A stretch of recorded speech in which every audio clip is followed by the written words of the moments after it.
আসসালামু আলাইকুম, কেমন আছেন সবাই? আশা করি সবাই ভালো আছেন। কালকে তো দেখিয়েছিলাম পিকনিক পার্ট 1, আজকে পিকনিক পার্ট 2। কালকে রাজশাহী জগন্নাথ ইউনিভার্সিটি পর্যন্ত দেখিয়েছি, আজকে হলো 300 ফিট। আর এই যে আমরা স্মৃতিসৌধে দেখাবো, মানে আমরা একদিনে 3 জায়গায় ঘুরেছি, মানে জাহাঙ্গীরনগর ইউনিভার্সিটি, শাহবাগ স্মৃতিসৌধ এবং 300 ফিট। মানে বললাম না, একদম ঘোরার একদম লিমিট চলে গেছে। তো এখানে আমরা ওইখান থেকে জাহাঙ্গীরনগর থেকে বেশি দূরে না, আমরা গাড়িতে করে চলে আসলাম এখানে শাহবাগ স্মৃতিসৌধ। যখন চলে আসলাম না, তখন প্রায় সূর্য একদম মাথার উপরে, কি বলবো, তাকাতেই পারতেছিলাম না। কিন্তু বিশ্বাস করেন, এখানে মানে সৌন্দর্য দেখে আমার প্রায় মুগ্ধ হয়ে গেছি। এত সুন্দর সুন্দর ফুল ছিল, আর সেগুলো যে খুব সুন্দর করে টেক কেয়ার করা হচ্ছে, আমরা সেটা দেখেই বুঝতে পারছি। আমার ফুটেজে অনেক কিছু হয়তো দেখা যাচ্ছে না, মানে আলো আধার আসতেছে, কিন্তু জায়গাটা খুবই সুন্দর ছিল। মানে অনেক সুন্দর করে রক্ষণাবেক্ষণ তারা করছে, এই জন্য আমি সবাইকে ধন্যবাদ দেব যারা এখানে কর্তৃপক্ষ আছেন।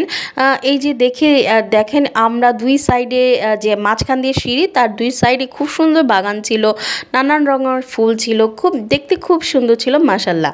তো এখানে আমরা বেশ বড় জায়গা, তো হাঁটতে হাঁটতে গুটি গুটি পায়ে আমি ফুটেজ নিতে নিতে চলে আসছিলাম। এই যে সামনে সবাই আমরা পুরো গ্রুপ ছিলাম, আস্তে আস্তে সবাই আগে বাড়তেছি। তো এখানে স্মৃতিসৌধটা দেখে আমি আমার বাচ্চাদের অনেক কিছু বলতেছিলাম, যে আমাদের মুক্তিযোদ্ধা অনেকে শহীদ হয়েছে, তার জন্য এই স্মৃতিসৌধ, মানে তারা শুনতেছিল আর হাঁটতেছিল। তো এই যে আমরা একদম কাছাকাছি চলে আসছি, বাচ্চারাও একদম দেখে খুব খুশি হয়ে গেছে। মাঝে একটুখানি ফুটেজ আমি কেটে দিয়েছি, কারণ এত বড় তো আপনারা দেখবেন না। তো এখানে আমরা মাঝে যে জায়গাটা ছিল, পাশে একটা বড় একটা জায়গা থাকে, ওইখানে আমরা বসে আমার আম্মু রান্না করে নিয়েছিল এখানে বিরিয়ানি, খাসির মাংস, আর ছিল ডিম দিয়ে ডাল। তো প্রথমে আমার মা বিরিয়ানি বেড়ে দিচ্ছিলো, বাবা বিরিয়ানি বেড়ে দিচ্ছিলো, আর মা সব কিছু ঠিকঠাক করে দিচ্ছিলো যে ডিম ডাল নিয়ে খাও। তো যাই হোক, এখানে সব কিছু খেয়ে দিয়ে বাচ্চাদের একটু খেলার চলে গেল একটু খেলতে। তো আমরা এই সময় একটুখানি রেস্ট নিয়ে নিয়েছিলাম, কারণ খাওয়া দাওয়ার পর এমনিও যেহেতু জার্নি করা হচ্ছে না, একটু রেস্টটা নেওয়াটা জরুরি। অনেকে তো গাড়িতে বসে, আমার ভাইয়ের বউ তো বমি করছে। তো যাই হোক, সে একটু রেস্ট নিচ্ছে। রেস্ট নেওয়ার পর এখানে আমরা বের হয়ে গেলাম, বের হয়ে চলে আসছি আবার সাভার থেকে ব্যাক করলাম ঢাকা, সাভার টু ঢাকা। এখানে ঢাকায় আমরা 300 ফিট মানে পূর্বাচল 300 ফিটে চলে আসলাম।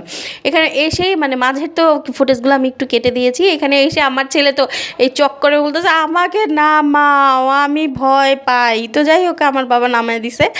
আমরা অনেক কিছু কিনলাম, যে একটা বন্ধুকে কিনছে, এই যে আমি একটু ছুরি কিনেছিলাম, কাচের ছুরি, এই যে তার শব্দ। তো যাই হোক, সব কিছু মিলিয়ে আমরা খুব মজা করলাম, ঘুরলাম ফিরলাম।